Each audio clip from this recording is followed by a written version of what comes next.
member of the President's Cabinet who is no stranger to our home city. So, Dr. Benjamin Carson, Sr.'s, yeah.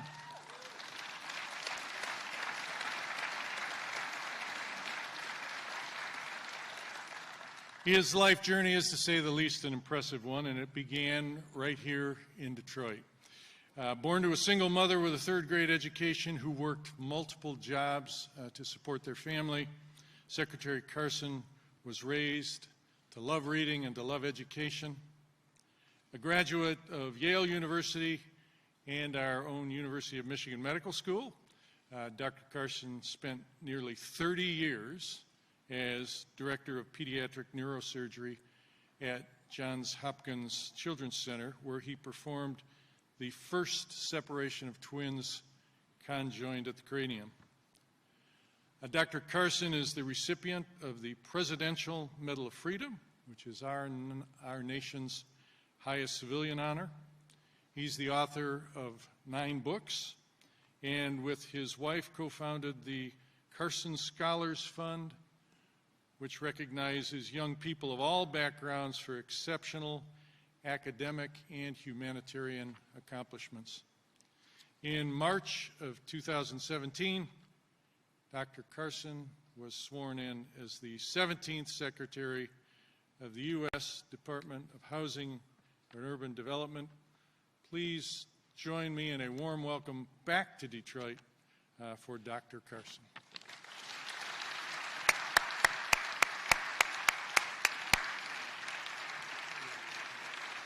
Thank you.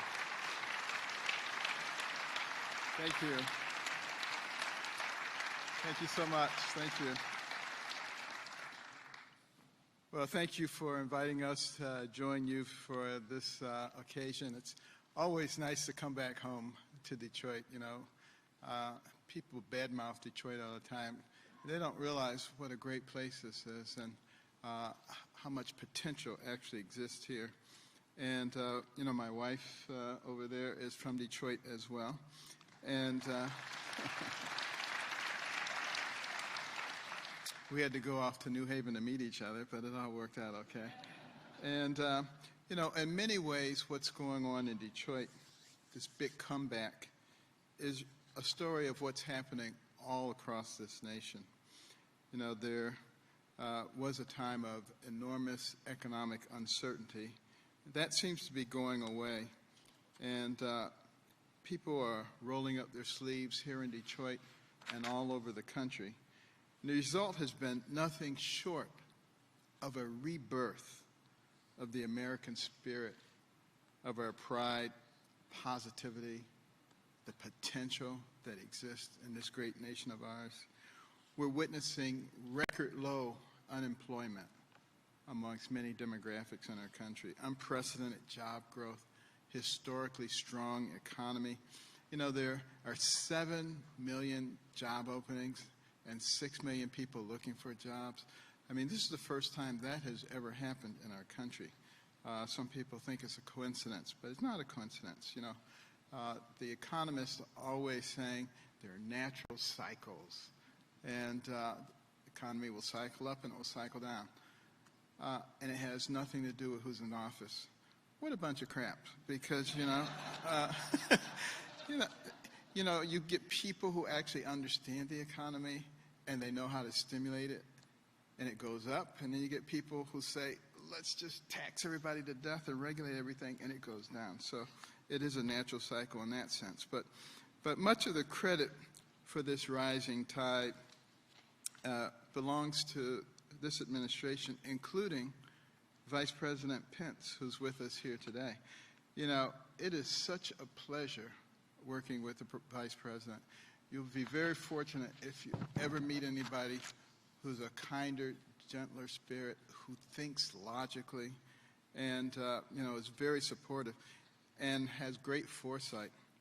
It takes more than simple foresight to make a difference in Washington. You also have to have an unshakable fortitude to walk the path through all of those obstacles. And there are few leaders who exemplify that fortitude quite like the Vice President. And even at HUD, even though many people misunderstand the long-term goals of what we're trying to do, which is trying to get people out of poverty.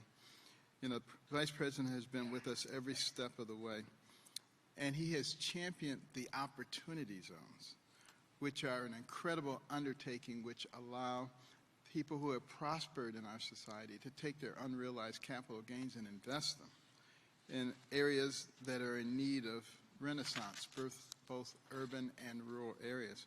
According to reports from the National Council of State Housing Agency, qualified opportunity funds have committed nearly $43 billion in anticipated investments.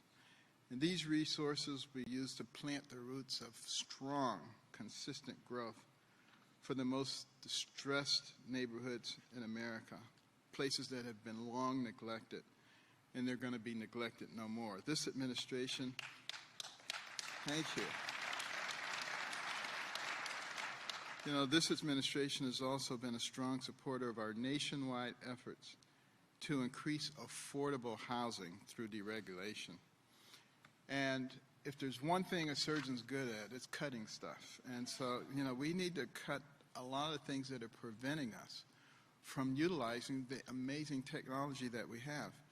And deregulation isn't just about cutting red tape. It's about improving American lives. You think about what America was envisioned to be. It was a place where you were going to be able to pursue happiness and not have the heavy hand of government all over you. That's what it was supposed to be.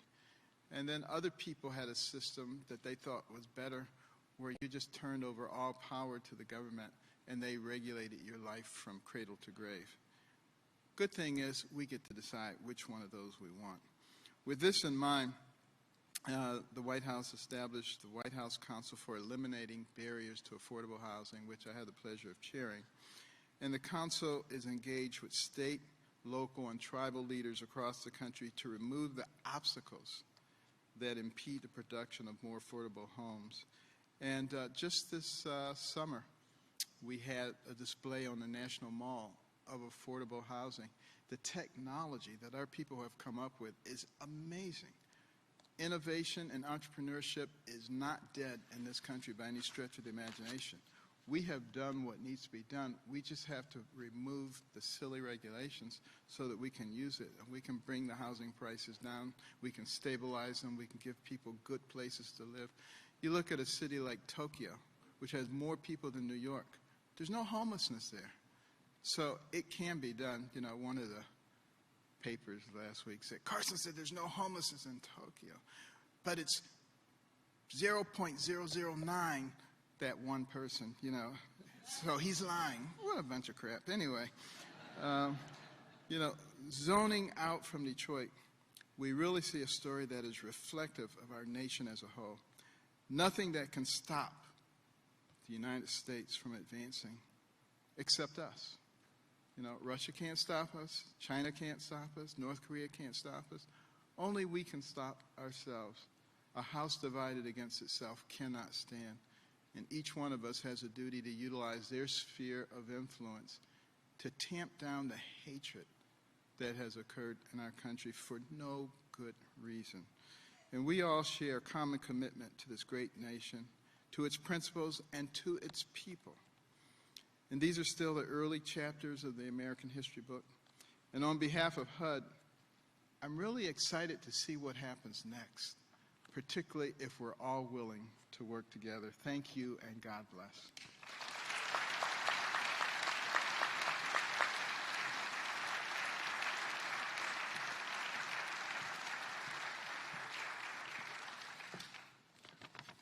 Well, thank you, Dr. Carson. So the Detroit Economic Club has a long history of hosting presidents and vice presidents, a tradition that contributes to the vitality of this forum and our dialogue. And this long-standing tradition continues today. An Indiana native, Vice President Pence has spent much of his life in public service. After years hosting the Mike Pence Show, which was a syndicated talk radio program in Indiana, The Vice President won a seat in the U.S. House of Representatives in the year 2000. The people of East Central Indiana re-elected him 6 times to that seat. And I should note that it was as a member of Congress that he made his first visit to the Detroit Economic Club back in 2010. Then in 2013, Vice President Pence left our nation's capital when the Hoosiers elected him their governor. As governor, he increased school funding and created the first state-funded pre-K plan in Indiana history. Under Vice President Pence's leadership, Indiana invested more than $800 million additional in roads and bridges across the state, all while balancing budgets that left the state with strong reserves and a AAA credit rating that were the envy of the nation. This combination of legislative and executive experience informs his work as Vice President, an office to which he was elected in November 2016. Mr. Vice President, this is your 3rd visit to the Detroit Economic Club, and we're appreciative that you took the time to visit us again today. Please join me in a warm welcome back for Vice President Mike Pence.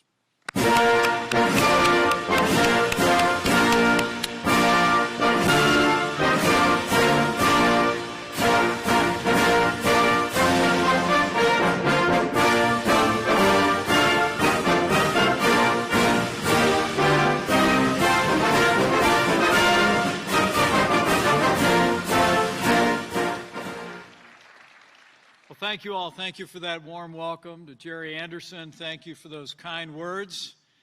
And what a pleasure it is to be able to bring back home the Secretary of Housing and Urban Development, a son of Detroit and a great, great champion for every American. Join me in thanking Secretary Ben Carson again. It's also great to be here with his wife, Candy. Happens to be her birthday. What a great family. So to Secretary Carson, to Congresswoman Debbie Dingell, to former Congressman Mike Bishop, to all of you, it is really an honor to be here in the Motor City to address such a distinguished group of Americans, the men and women and the leaders of the Detroit Economic Club. Thank you all so very much. And as Jerry said, it's a privilege for me to return to the Detroit Economic Club because I know that since 1934, this club has provided an extraordinary platform to leaders in public and private life, including every president of the United States for the last 50 years. Speaking of which, allow me to bring greetings from a man who loves the state of Michigan, who is a businessman turned president. Allow me to bring greetings from the 45th President of the United States of America, President Donald Trump.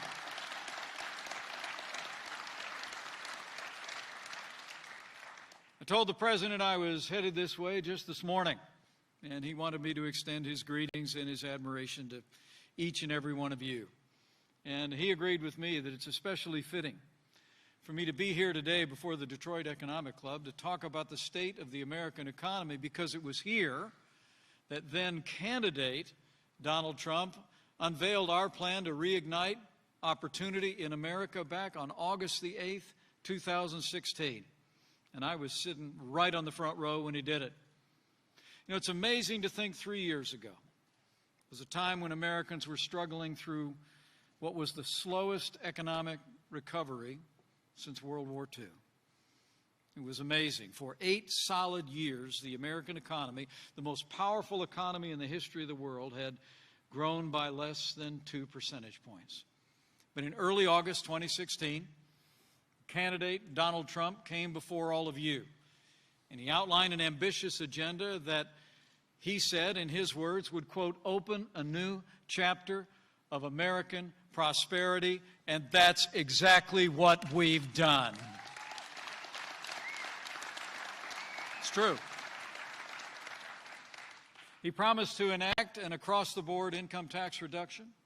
He promised to eliminate regulations which he said in that speech are not necessary and do not improve public safety or needlessly kill jobs. He promised to pursue great trade deals for our country and to unleash an energy revolution. And 3 years later, President Donald Trump delivered. And the American economy is booming. After 8 long years of burdensome taxes and regulations, we went right to work. We cut taxes for job creators and families. In fact, businesses saw a corporate tax rate reduction from 35% to 21%. It was the largest percentage point reduction in the top marginal corporate rate in American history. It was amazing to think that the United States of America had one of the highest corporate rates in the world. But now we've lowered the corporate tax rate so that companies right here in Michigan can compete with companies and create jobs right here in this state and compete with companies all over the world. We also cut taxes for working families. And now the typical family of 4 in Michigan is saving about $2,000 a year. We rolled back red tape. In fact, President Trump has signed more laws cutting federal red tape than any president in American history, saving more than $33 billion in regulatory costs. And as you just heard from Secretary Carson, this president's also put communities that have been facing economic hardship first.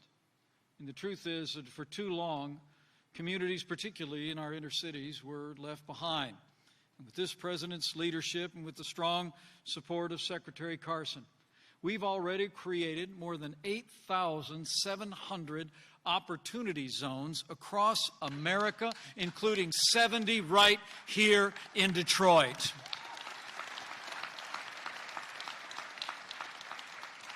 These opportunity zones can be transformational and are in fact expected to spur $100 billion in long-term private capital investment, creating jobs and opportunities in our cities all across the nation. Now, I got him a round of applause before, but I'll tell you what, if the president were standing here, he'd want me to get one more round of applause. We wouldn't be where we are today with opportunity zones arising all across America, but for the great work of Secretary Ben Carson. So, Ben, thank you so much. Take a bow, will you? Great job. So we've cut taxes, rolled back regulation. We've expanded opportunities for Americans. And as the president promised 3 years ago at this very podium, we also unleashed American energy. Early in this administration, the president withdrew America from the disastrous Paris Climate Accord. And today, the United States is the largest producer of oil and natural gas in the world. In fact, next year, America will become a net exporter of energy for the first time in 70 years. And finally, though one administration after another allowed unfair trade deals to hollow out American manufacturing all across the heartland of this country, this president pledged to put American jobs and American workers first, and that's exactly what we've done. He withdrew the United States from the Trans-Pacific Partnership. We appointed the toughest and smartest trade negotiators in the history of this country to fight on behalf of America's workers. We put China on notice that the era of economic surrender is over, and American jobs and American workers are winning again. We've opened up European markets to more American farm products. We negotiated a new trade deal with South Korea. And this president also negotiated the largest trade deal in American history. The United States-Mexico-Canada agreement is completed, and support in Congress is growing by the day.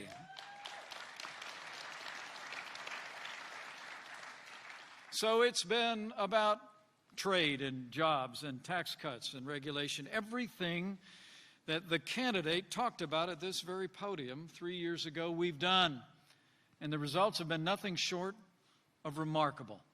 Since Election Day 2016, businesses, large and small, have created more than 6.2 million jobs, and there are more Americans working today than ever before in the history of this country.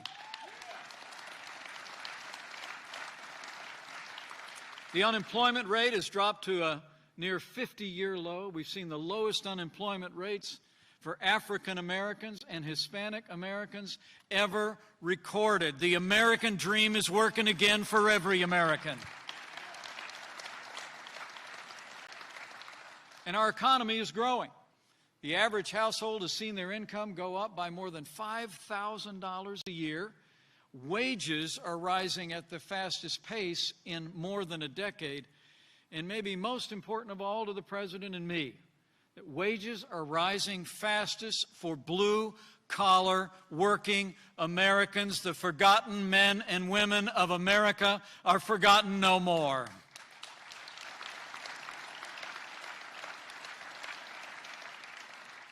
You know, despite the irresponsible rhetoric of many in the mainstream media, the American economy is strong, and the U.S. economic outlook remains strong as well. Now, last week, despite some volatility in global markets, leading retailers also reported strong sales and earnings, and consumer spending posted its strongest reading since March. And under President Trump's leadership, as a son of the heartland myself, I couldn't be more proud to say that the automotive industry is roaring back here in Michigan and all across the heartland. It's true. This year, General Motors announced it'll add 400 jobs. Ford announced they'll create 900 new jobs. Fiat Chrysler is already building a $1.6 billion new assembly plant that'll create 6,400 jobs right here in the Motor City. It's just incredible. You know, this economy is growing, and frankly, you don't need to hear the statistics to know it. Karen and I slipped away for a couple of days a few months ago on a beach outside Fort Myers, Florida. We were sitting there and had our sunglasses and our ball caps on, but these two fellows walked by on the beach. True story. A couple of big guys wearing Budweiser T-shirts. One of them looked over at me and he said, "Hey, you're Vice President Mike Pence." I said, "Yes, I am." And he said, "Well, listen," he said, "you got to tell the President that he's got to keep doing what he's doing, because I made twice as much money last year as I made the year before." And I said, "I'll tell him." He took 2 steps away and he turned around and he said, "And I don't know what you do, but keep doing what you're doing as well, because it's working." And I told him we were going to keep doing what we're doing because it's working for working Americans.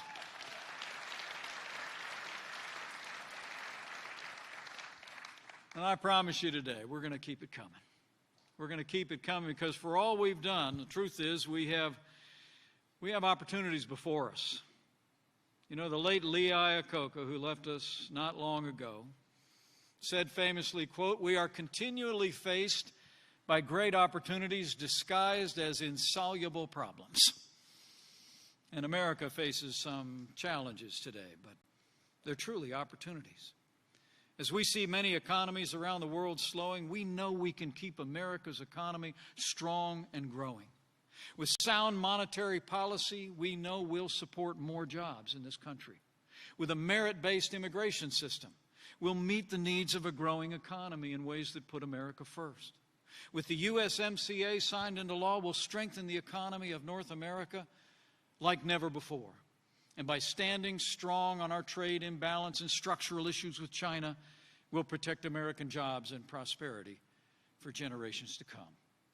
On the USMCA, I have to speak a word here in Michigan, because when the Congress reconvenes this September, we hope and trust that the Congress will take up this important trade agreement and take it up quickly.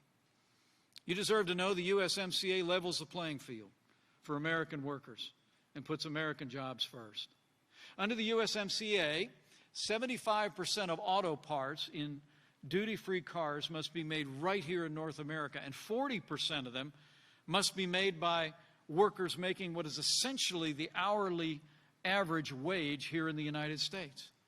We believe that will eliminate the historic incentive to manufacture outside the United States. It will eliminate the incentive to move jobs south of the border. The USMCA is a huge improvement on NAFTA.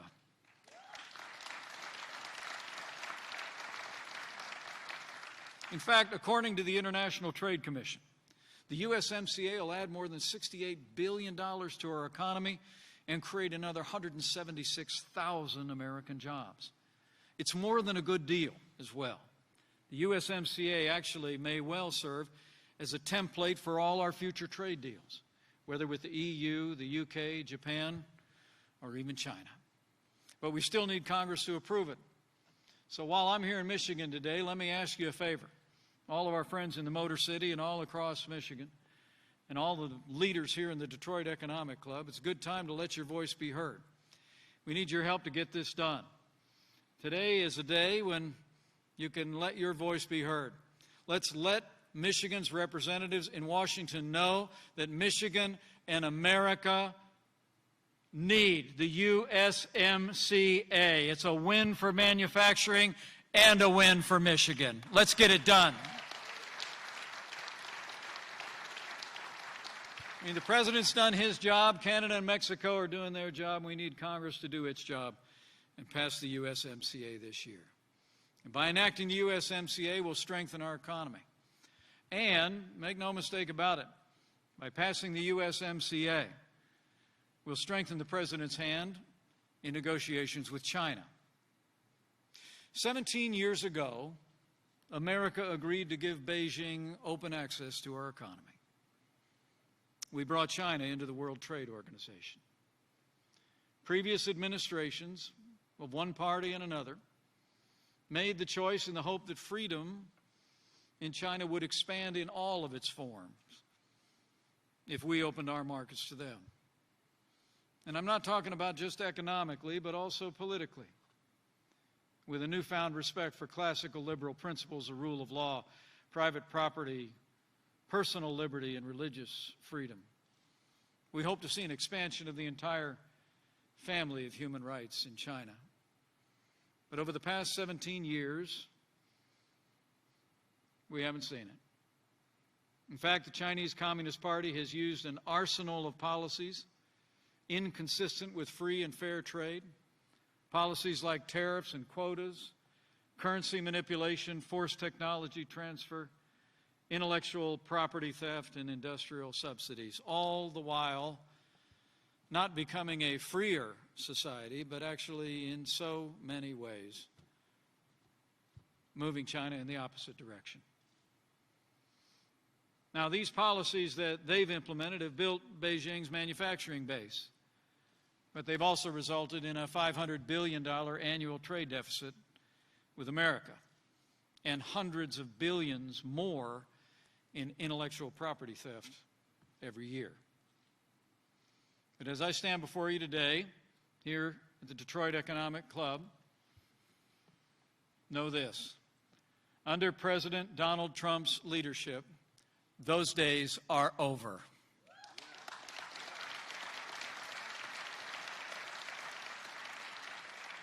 At the President's direction, we've put tariffs on $250 billion in Chinese goods. We announced additional tariffs that will take effect soon. And just last week, we labeled China as a currency manipulator. Now, let me be clear on this point. We don't want China's markets to suffer. In fact, we want them to thrive. President Trump has a positive relationship with President Xi, and we have great respect for the Chinese people.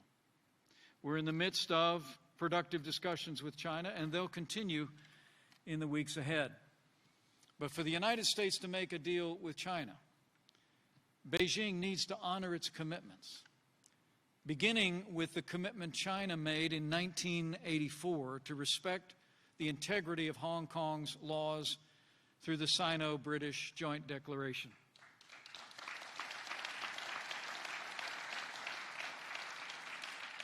As the President said yesterday, it'll be much harder for us to make a deal if something violent happens in Hong Kong. And I want to assure you, our administration will continue to urge Beijing to act in a humanitarian manner and urge China and the demonstrators in Hong Kong to resolve their differences peaceably. President Trump believes China wants to make a deal. But as the President has made clear, it's got to be a deal on our terms, because China has had it so good for so long that things have to change. As the President has said, the days of stealing American jobs, American companies, and America's ideas are over, and so they are. The time has come for China to come to the table, open their markets, and live by the rules of international commerce, like every other industrialized nation does.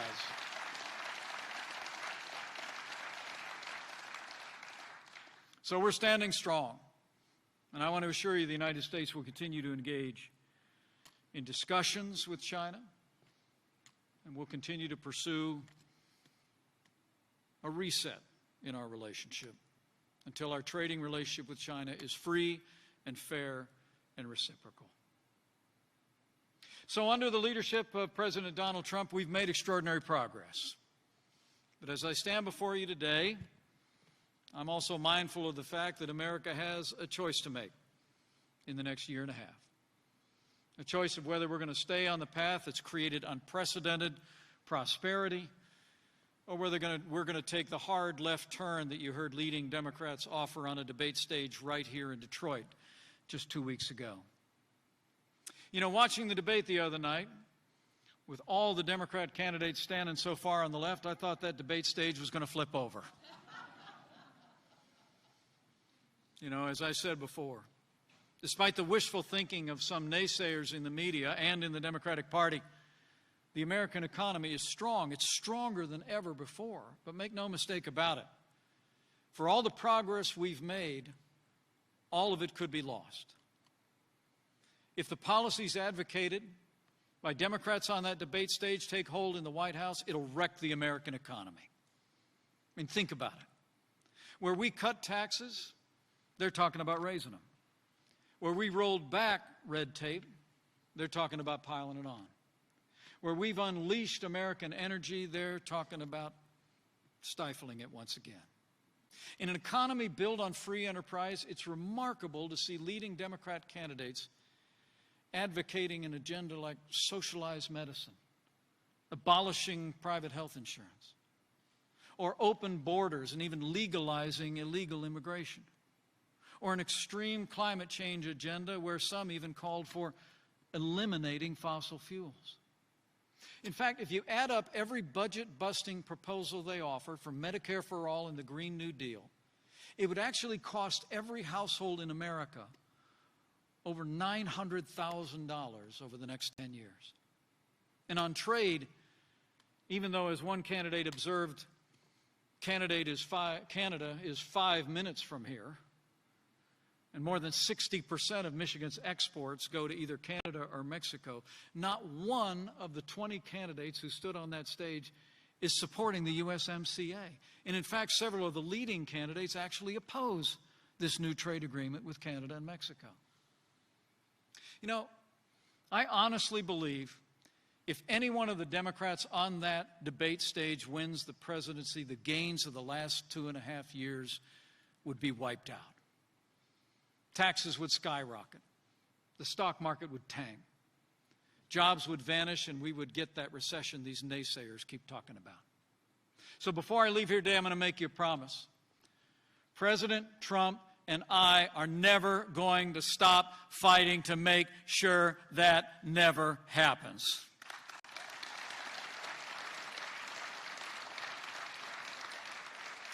We're going to keep fighting for American jobs and American opportunities and American manufacturing, not just for this great industrial heartland, but for all the hardworking men and women of this country.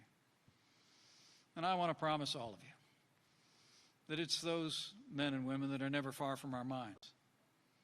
I mean, I'm talking about people who make things, grow things, who spend their days building more than a Facebook page, who read the local paper, not the New York Times, who wear uniforms at home and abroad,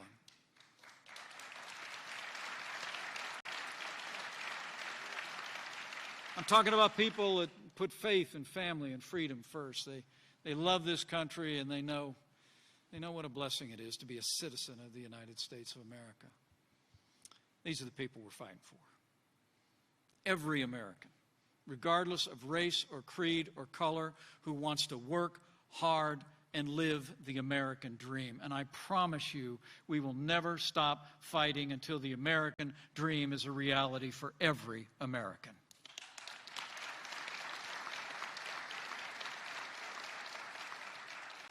So thank you for the opportunity of addressing you today, returning here to this storied club. 3 years ago, President Trump came to the Detroit Economic Club and made you a promise that we would open a new chapter in American prosperity, and that's exactly what we've done. But now our challenge is to keep it open, to keep building on it, to face all the opportunities before us with confidence and determination and with principle. And this I know we'll do. In fact, I leave here today with confidence. Confidence that we will continue to strengthen the greatest economy in the history of the world on the timeless principles that have always made America strong and prosperous. Confident that the American people will seize on those opportunities and keep on winning as never before. I'm confident that this country will reject the siren song of socialism and reaffirm our commitment to free enterprise and trade policies that put America first. We'll keep America thriving. We'll keep our economy growing. And with your help and support, with President Donald Trump in the White House, and with God's help, we will forge a brighter and more prosperous future for Michigan, the Midwest, and America than you could possibly imagine. In a word, we'll keep America great. Thank you very much. God bless you. God bless Michigan, and God bless America.